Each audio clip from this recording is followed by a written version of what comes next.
தமிழ்நாடுன்னு என்னென்ன கொடுமைகள் எல்லாம் பார்க்க போகுதுன்னு தெரியல. யாரோ யாரோடையோ சண்டை போட்டால் இந்த பொதுமக்கள் எதுக்கு கடந்து சாகணும்? எப்போவுமே பொதுமக்களுக்காக நடத்துகிற போராட்டமாக இருந்தால் கூட அதில் பாதிக்கப்படுபவர்கள் பொதுமக்கள் தான். நேற்று பல பேர் தொலைக்காட்சியை பார்த்துருப்பீங்க. பல பேர் தொலைக்காட்சி முன்னாலேயே நாள் முழுக்க செலவு பண்ணியிருப்பீங்க. ஒரு மிக முக்கியமான கைது, தமிழகத்தினுடைய மிக முக்கியமான கைது உதயநிதி ஸ்டாலின் அவர்களுடைய கைது. இதற்கு முன்பு இதுபோல் அவரை கைது செய்திருக்கிறார்களா அப்படின்னா இல்லை. பெரும்பாலும் ஏதாவது ஒரு மறியல் போராட்டங்கள் நடக்கும். ஒரு 20-30 பேரை மண்டபங்களில் உட்கார வச்சு அப்படியே சாயங்காலம் அனுப்பிச்சி விட்ருவாங்க. இதுதான் நம்ம பார்த்துருக்கோம். ஆனால் நேற்றைய கைதுங்கிறது ஒட்டுமொத்த தமிழர்களும் என்ன நடக்குது அப்படின்னு பார்க்கக்கூடிய ஒரு கைதாக மாறி இருந்தது. ஆக்சுவலாக இவ்வளோ பெரிய சீனெல்லாம் தேவையே இல்லை. ஒரு வழக்கை போட்டு அதை விட்டுட்டு போயிருக்கலாம். சில தினங்களுக்கு முன்னாடி தஞ்சாவூரில் நடைபெற்ற ஒரு மறியல் போராட்டம், அதாவது காவிரி நீர் பிரச்சனைக்காக திமுகவினர் ஒன்று கூடிய ஒரு கூட்டம். அதில் உதயநிதி அவர்கள் பேசும் பொழுது அப்போ இந்த முன் வரிசையில் இருந்த ரசிகர்கள், தொண்டர்கள் கொஞ்சம் பேர் திரிஷா திரிஷான்னு கத்த ஆரம்பித்தாங்க. அதை தொடர்ந்து உதயநிதி அவர்கள் பேசிய சில வார்த்தைகள் பெரும் சர்ச்சைக்குரிய விஷயமா இங்கே மாறிடுச்சு. பொதுவாகவே திமுக மேடைன்னு மட்டும் இல்லை, அரசியல் மேடைகளை எல்லாவற்றிலும் பெண்களை அநாகரிகமாக பேசுவதுங்கிறது ரொம்ப சர்வசாதாரணமாக மாறிக்கிட்டு இருக்கு. ஒரு காலத்தில் பேசிகிட்டு இருந்தாங்க. வெற்றி கொண்டான் கூட்டத்திலலாம் நாங்கள் கேட்டிருக்கோம். நன்னிலாம் நடராஜன் கூட்டம்லாம் நாங்கள் கேட்டிருக்கோம். அப்போல்லாம் ஒரு 9 மணிக்கெல்லாம் என்ன பண்ணுவார் வெற்றி கொண்டான், பெண்கள்லாம் வீட்டுக்கு போயிருங்க, நாங்கள் கொஞ்சம் பர்சனலாக பேச வேண்டியது இருக்குது அப்படிம்பாரு. பெண்கள்லாம் சிரிச்சுக்கிட்டே வீட்டுக்கு போயிடுவாங்க. வீட்டுக்கு போனால் கூட இந்த ஒலிபெருக்கியில் பேசுவதை உங்கள் காதில் கேட்கும். அவ்வளவு கேவலமாக அவ்வளவு மட்டமாக பேசுவாங்க. எல்லாமே பெண்கள் குறித்து தான். அதாவது அந்த காலத்தில் ஜெயலலிதா அம்மா அவர்களை குறித்து இவங்க பேசின விஷயங்கள் எல்லாமே காது கொண்டு கேட்க முடியாது. எம்ஜிஆரும் ஜெயலலிதா அவர்களும் நிற்பது போல ஒரு புகைப்படம் நீங்கள்லாம் பார்த்துருப்பீங்க. ஒரு செங்கோல் ஜெயலலிதா அவர்களுக்கு எம்ஜிஆர் வழங்குவார். இந்த நிகழ்ச்சி நடந்து சில நாட்களில் திமுக மேடைகள் தோறும் அவங்க பேசின வார்த்தைகள்லாம் காது கொண்டு கேட்கவே முடியாது. அவ்வளவு கேவலமாக ஜெயலலிதா அவர்களை சித்தரிச்சிட்டு இருந்தாங்க. ஸோ அதனுடைய நீட்சி தான் எல்லா தலைமுறைக்கும் தொடருதோ அப்படிங்கிற அளவுக்கு இருந்துச்சு. இவ்வளவு பெரிய பிரச்சனையாக இதை உதயநிதி அவர்கள் கூட மாற்றிருக்க வேண்டிய அவசியம் இல்லை. ஏன்னா அவர் பேசி முடிச்சுட்டு மேடையை விட்டு கீழே இறங்கினோடனே சோசியல் மீடியாவில் அது ரொம்ப வைரலாக பரவ ஆரம்பிச்சிருச்சு. அவர் சொன்ன அந்த வார்த்தைகள் ரொம்ப வைரலாக பரவ ஆரம்பிச்சிருச்சு. இது தவறான திசையை நோக்கி போகுது அப்படிங்கிறத அவர் புரிஞ்சிட்டு இருந்தாருன்னா உடனடியாக ஒரு அறிக்கையை வெளியிட்டிருக்கலாம். நான் அந்த அர்த்தத்தில் பேசலை, நான் சொன்னதை நீங்கள் தவறாக புரிஞ்சுக்கிட்டீங்கன்னு அவர் சொல்லியிருந்தாருன்னா இவ்வளோ பெரிய பிரச்சனை வருவதற்கு வாய்ப்பே இல்லை. ஆனால் அவர் சொல்லலை. அவருக்கு தெரியும் இது ஒரு மிகப்பெரிய விளம்பரத்தை நமக்கு ஏற்படுத்தி கொடுக்கும் அப்படின்னு. காலையில் தஞ்சாவூரிலிருந்து வந்த காவல்துறை அதிகாரிகள் அவர் கைது செய்ய முற்பட்டாங்க. அதற்கப்புறம் அவர் வேனில் ஏற்றிச் செல்லப்பட்ட காட்சிகளெல்லாம் நம்ம பார்த்தோம்.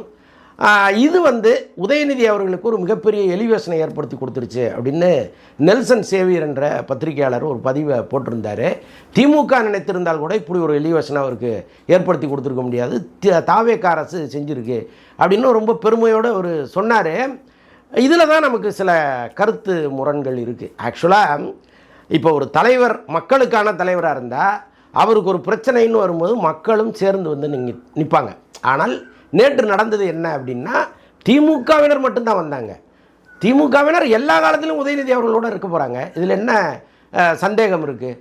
இன்றைக்கி கூட்டமாக வந்தவர்கள் தனித்தனியாக உதயநிதிக்கு சப்போர்ட் பண்ண போகிறாங்க, அவ்வளோதானே. எப்படி கூட்டி கழித்தாலும் ஒரே கணக்கு தானே வரப்போகுது. இதில் பொதுமக்கள் கலந்துக்கிட்டாங்க, மாணவர்கள் கலந்துக்கிட்டாங்க.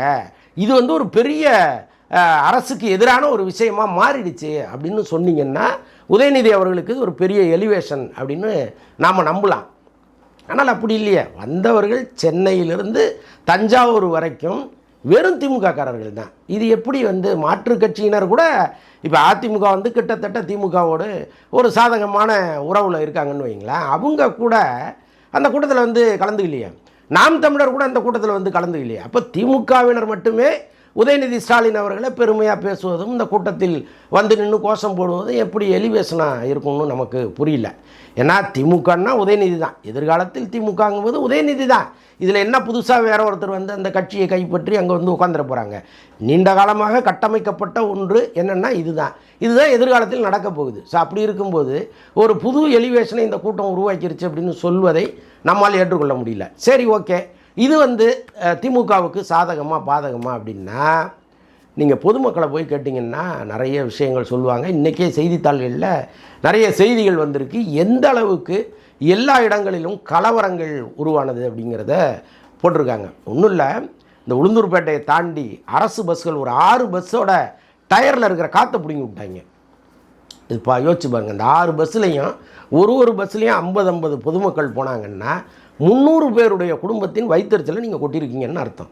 இந்த 300 குடும்பமும் எப்படி உங்களுக்கு ஓட்டு போடும்? நீங்கள் உதயநிதி அவர்களுக்கு ஒரு சிம்பத்தி வந்துருச்சு அப்படின்னா அந்த சிம்பத்தியை உருவாக்குவதற்கான முயற்சியை தானே நீங்கள் ஏற்படுத்தணும். நீங்கள் பஸ்ஸில் உள்ள டயரில் காற்றை பிடுங்கி விட்டிங்கன்னா அது எப்படி உங்களுக்கு ஆதரவாக மாறும் இல்லையா? ஸோ இது வந்து பல ஊர்களில் நடந்திருக்கு. பல ஊர்களில் வியாபாரிகள் வந்து கடையை திறந்து வைக்க முடியல, அடித்து உடச்சி கடைகளை நொறுக்கி இதெல்லாம் நடந்திருக்கு. பல ஊர்களில் அதாவது பொதுமக்கள் டவுனுக்கு வந்துட்டு திரும்ப வீட்டுக்கு போக முடியல, அப்படி ஒரு சுச்சுவேஷன் ஆகிப்போச்சு. பஸ்ஸெல்லாம் பல இடங்களில் நின்றுடுச்சு. தஞ்சாவூரில் வந்து ஸ்கூலெல்லாம் மத்தியானமே லீவ் விட்டு வீட்டுக்கு அனுப்பிச்சிட்டாங்க மாணவர்களை. அப்போ இவ்வளோ பெரிய விஷயம் மக்களுக்கு எதிராக நடந்திருக்கு.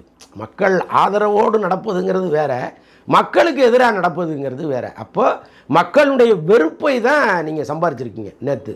இதையே நீங்கள் வந்து அழகாக எல்லா பொதுமக்களுக்கும் நாங்கள் வந்து இளநீர் தரோம், மோர் தரோம், அவர்களுக்கு வந்து எங்கள் தலைவரை கைது பண்ணிட்டாங்களேங்கிற ஒரு உணர்வை நாங்கள் அவங்கள்ட்ட கடத்த போகிறோம் அப்படின்னு நீங்கள் இறங்கியிருந்தீங்கன்னா கட்டாயமாக இந்த பொதுமக்கள் வந்து இந்த கைது தவறுன்னே சொல்லியிருப்பாங்க. ஆனால் இப்போ என்ன சொல்கிறாங்கன்னா, இவ்வளோ அராஜகம் பண்ணுறீங்களே, உங்களை கரெக்டாக தான் வந்து இந்த மக்கள் ஓட்டு போட்டிருக்காங்கன்னு சொல்கிறாங்க. ஸோ அந்த அளவுக்கு வந்து மக்கள்கிட்ட ஒரு வெறுப்பை நீங்கள் சம்பாதிச்சிருக்கீங்க. இந்த கைது நியாயமாக சரியாங்கிறதெல்லாம் வேறு. உள்ளபடியாக இந்த கைது அவசியம் இல்லாத ஒரு கைது தான். இதை வந்து விஜய் அவர்கள் செஞ்சுருக்க வேண்டாம். ஆனால் ஏன் செய்தார் அப்படிங்கிறதுக்கு ஒரு காரணம் எனக்கு தோணுது. ஆக்சுவலாக அண்மை காலமாக முதலமைச்சர் அவர்களை அவனே இவனே சென்னையில் ரொம்ப சர்வசாதாரணமாக புழங்குகிற வார்த்தைகளை கொண்டெல்லாம் சில தலைவர்கள் பேசிகிட்டு இருக்காங்க. அப்போ விஜய்னா கிள்ளுக்கிறையா? விஜய் வந்து ஒரு நடிகன், இன்றைக்கி ஆட்சிக்கு வந்துட்டாருன்னா நீங்கள் வந்து என்ன வேணாலும் அவரை பேசலாமா அப்படிங்கிற ஒரு எண்ணம் தாவேக்காவினுடைய அமைச்சர் பெருமக்களுக்கு வந்திருக்கு. இப்போ எல்லாருமே சேர்ந்து இதை இப்படியே விடக்கூடாது, இன்றைக்கி இவன் பேசுவான், நாளைக்கு அவன் பேசுவான், நாளைக்கு இன்னொருத்தன் பேசுவான், இதை விடாதீங்க, ஆரம்பத்திலே பிடிங்க அப்படின்னு சொன்னதுனால தான் இன்றைக்கி ஆரம்பத்திலேயே அதை பிடிச்சிருக்காங்க. இதற்கப்புறம் பேச பயப்புண்ணுங்கிறது தான் இவங்களுடைய நோக்கம். ஸோ அதனால தான் இந்த கைது நடந்திருக்குன்னு நான் நினைக்கிறேன். எல்லாத்தையும் தாண்டி உதயநிதி அவர்களும் திரிஷா அவர்களும் நல்ல நண்பர்கள்.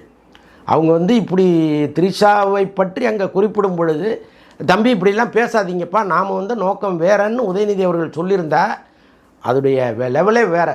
எல்லாருமே உதயநிதியை பாராட்டியிருப்பாங்க. வேறு இதுதான் ஒரு தலைவனுக்கு அழகு அப்படின்னு எல்லாருமே பாராட்டியிருப்பாங்க. ஆனால் நீங்கள் சொல்லலையே. இப்போ கூட நான் செய்தது தான் சரி அப்படின்னு தானே நீங்கள் சொல்கிறீங்க. அந்த இவ்வளவு சம்பவத்துக்கு பிறகும் என்னை தவிர நீங்கள் புரிஞ்சுக்கிட்டீங்க, நான் கரெக்டாக தான் பேசுகிறேன் அப்படின்னு நீங்கள் சொல்வது எந்த விதத்தில் சரின்னு தெரில. ஏதோ ரோல் ஆகிடுச்சு பேசிட்டேன் அப்படின்னு சொன்னால் கூட இது ஒரு பெரிய விஷயமா இருக்காது. பட்டு இது ஒரு பக்கம். ஆனால் தஞ்சாவூர் குலுங்குச்சிங்கிறதுல மாற்றுக்கிறதே கிடையாது. தஞ்சாவூர் எல்லா இடங்களிலும் ஒரு மிகப்பெரிய நெருக்கடியை காவல்துறைக்கு கொடுத்தாங்க. இந்த கைதி படத்தில் கிளைமாக்ஸ் வரும். அந்த கிளைமாக்ஸில் ஒரு காவல் நிலையத்தை வந்து ஒரு பெரும் கூட்டம் வந்து முற்றுகையிடும். அங்கேருந்து எப்படி தப்பிச்சு வெளியில் வர்றது, அந்த கூட்டத்தை எப்படி விரட்டி அடிப்பதுங்கிறது தான் அந்த கிளைமாக்ஸ். உள்ளபடியே நம்மளை சீட்டு நுணுக்கி தள்ளிடும். அப்படி ஒரு சம்பவமாக நேற்று நடந்துச்சு. விட்டால் போலீஸ் ஸ்டேஷன் உள்ளே பூந்து உதயநிதியை தூக்கிட்டு வந்துடுவோங்கிற அளவுக்கு தொண்டர்கள் ரொம்ப ஆக்ரோஷமாக இருந்தாங்க. அதே மாதிரி போகிற வழியில் ஒரு இடத்துல ஒரு காவல்துறை உயரதிகாரியை நெஞ்சில் கையை வச்சு ஒரு திமுக தொண்டர் தள்ளுறாரு. ஸோ இதையெல்லாம் வந்து மக்கள் பார்க்கும் பொழுது இவ்வளோ பெரிய கலவரமோ நிலவரமோ தேவையில்லையே அப்படின்னு தான் நினைக்கிறாங்க. ஒரு கைது எவ்வளோ பேர் இந்த அரசு கைது பண்ணியிருக்கு. இதற்கு முன்னிருந்த அரசும் சரி, அதற்கு முன்னிருந்த அரசும் சரி, தொடர்ந்து பெரிய பெரிய கைதுகள் இங்கே நடந்திருக்கு. கலைஞரை கைது பண்ணாதவர்களா? கலைஞரே கைது பண்ணிட்டாங்களே, அன்னைக்கெல்லாம் எப்படி இருந்தது அந்த சம்பவம். இப்போ கலைஞர் கைது அன்னைக்கு பொதுமக்கள் கதறினாங்க.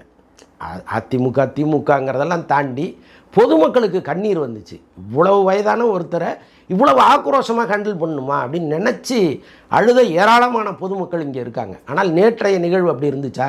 எந்த பொதுமக்களுமே உங்களுக்கு ஆதரவாக இல்லை. திமுகவினர் கூடுனீங்க, திமுகவினர் கோஷமிட்டீங்க, திமுகவினர் கலவரம் பண்ணீங்க. உங்களால் பாதிக்கப்பட்டவர்கள் பொதுமக்கள் தான். ஒரு கீரை விற்க போன ஒரு ஆயா அந்த கீரையை விற்றுட்டு திரும்பி வீட்டுக்கு வர முடியல. ஒரு பால் விற்க போன ஒரு பெண்மணி பாலை விற்றுட்டு வீட்டுக்கு வர முடியல. ஒரு பூ விற்க போன பெண்மணி அந்த பூவை வாடின பூவோடு வீட்டுக்கு கூப்பிட்டு எடுத்துகிட்டு வந்தாங்க. இதுதான் நேற்றைய நிகழ்வு. ஸோ இப்படி இருக்கும் பொழுது இதில் பெருமைப்பட என்ன இருக்குது? உதயநிதி அவர்களுக்கு இது ஒரு பெரிய எலிவேஷன் ஒரு பத்திரிகையாளர் சொல்கிறாரு. எலிவேஷன்லாம் ஒன்றுமே கிடையாது. திமுகவினர் கூட்டினாங்க, அவ்வளோதான். இது பொதுமக்கள் சிம்பத்தி எப்போ நீங்கள் உங்களுக்கு வருதோ அதுதான் எலிவேஷன். அது இதில் நடக்கலைங்கிறது தான் உண்மை.